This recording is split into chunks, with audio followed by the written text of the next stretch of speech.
Well, here I am. I'm standing apart from Little Hocking, and being that it's Independence Day, I thought I ought to say a little something about it. We've been blessed in this country. We truly have, with a great country. We've been blessed with freedom. We've been blessed with liberty, and too many times I don't think we realize at what cost it was all given to us. A lot of people lost their lives and fought in order to free us from the British. Too many times I think we're too willing to easily turn that over. A whole lot of our fighting men and women have fought in the wars we've had, and we've just lost a whole lot in keeping that freedom. And I think as important as it is to us, and as important as it's been to our country, I don't think we should turn it over just easily.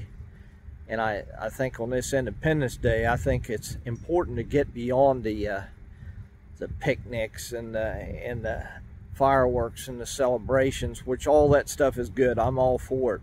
And even John Adams talked about, he thought those things were important. So I think that right there makes them important. But along with all that, we should also realize the cost and the sacrifice that was made to purchase these freedoms for us.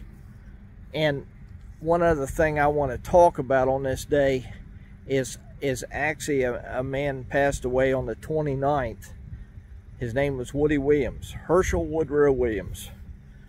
I met him on at least 2 occasions. I heard him speak on a 3rd occasion last year in Ripley, West Virginia, a year ago.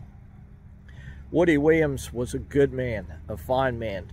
He was, at the time, I first wrote about him in a book called Heroes in Our Midst in 2001. I interviewed him. I went to his home. I sat there in his living room. He made me a cup of coffee. We sat there and talked. He showed me things that he had. I believe he had a vial of volcanic sand from Iwo Jima that he showed me. He also showed me his Medal of Honor, and he let me hold it, and which is an extreme honor, because most of the people that are presented the Medal of Honor don't get to hold their own medal, because most of the time it's awarded posthumously and usually given to their families, and at the same time they give their families a folded American flag. So usually being awarded the Medal of Honor usually requires your death. And so that's how important it was. And I actually got to hold it in my own hand. But Woody Williams at that time was West Virginia's last Medal of Honor recipient, or West Virginia's last living Medal of Honor recipient. And then until the past week, Woody Williams was also World War II's last living Medal of Honor recipient. And the 29th of June, Woody Williams passed away peacefully in his sleep at the VA hospital that bear his own name. Woody Williams was a great man, and a fine man, a decent gentleman, and he did a lot for military people. He did a lot for the cause of freedom. He offered up his life, and it was not taken from him, but 2 Marine riflemen that gave him protection died in protecting him, and he said often when he wore that medal, he wore it for them.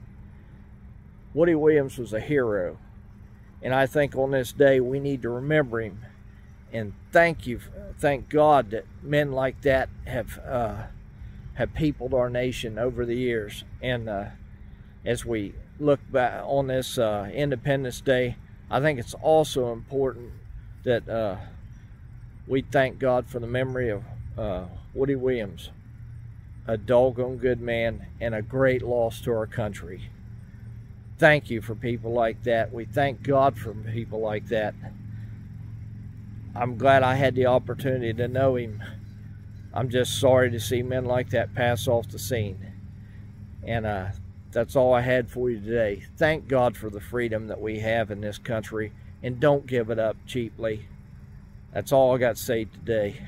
Thanks for stopping in. We'll catch you next week. Bye now.